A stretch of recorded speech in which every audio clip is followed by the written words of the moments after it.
What's going on, everybody? Tom here with Tom Coffey Fitness.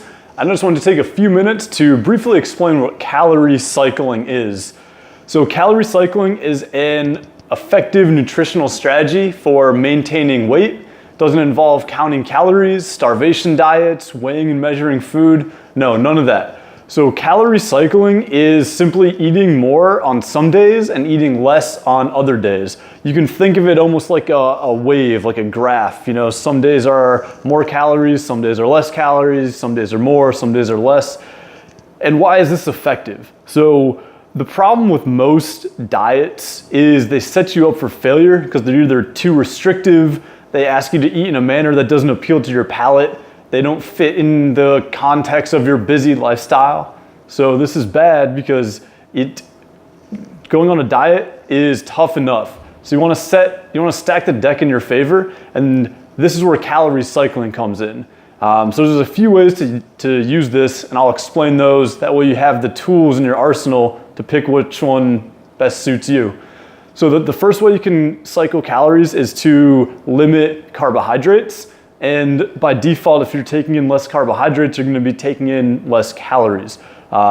When you are using calorie cycling, you generally want to keep your protein intake the same and your fat intake untouched as well. So this is important because when you're eating less calories, you're going to feel hungry. If you eat protein and fat, they have high satiety factors, which means you're going to feel full for longer, even by taking in less calories. The problem is when you eat a ton of carbohydrates, you can burn those up really fast. It kind of messes up with your hormones, and then that's why you'll feel super hungry. And there's also foods that are high in calories that are called hyperpalatable foods, which means you can eat them and eat them and eat them and eat them and never feel full. Potato chips are a perfect example of one of these foods. So calorie cycling, when you're using it, focus on the carbohydrates versus changing the protein and fats. It's really important to keep a fair protein and a fair fat intake during these periods. So that's one way to do it. And carbohydrates that you could avoid so you could go high day, low day. And on a high day, you'd be eating foods like, you'd be adding back in the rice, the oatmeals, the pastas, the sweet potatoes, that kind of food. And on the low days, you'd be taking those out and get most of your carbohydrates from fruit, from vegetables, and not so much from those processed foods. So that's one way, is to just cycle calories. The second way is to sort of use the post-workout, or use a workout in the post-workout eating window. So on the days you work out hard, just eat more food in general. That can be protein, fats, carbs.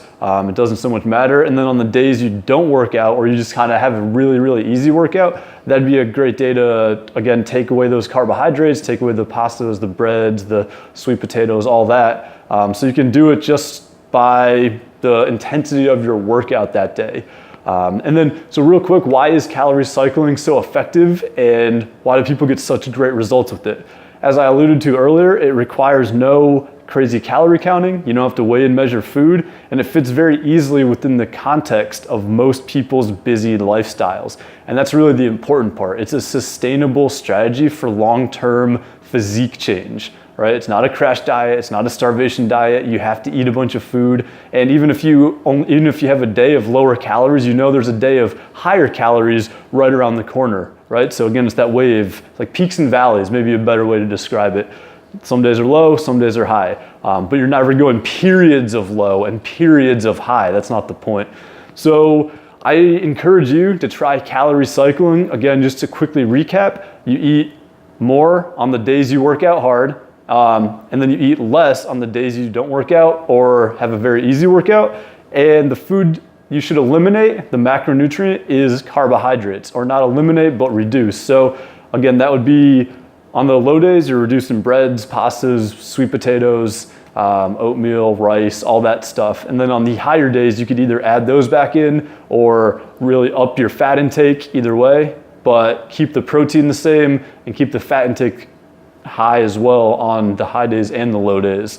So if you're interested in learning more about calorie cycling, or just have more questions about how it works, shoot me an email, tom@tomcoffeyfitness.com.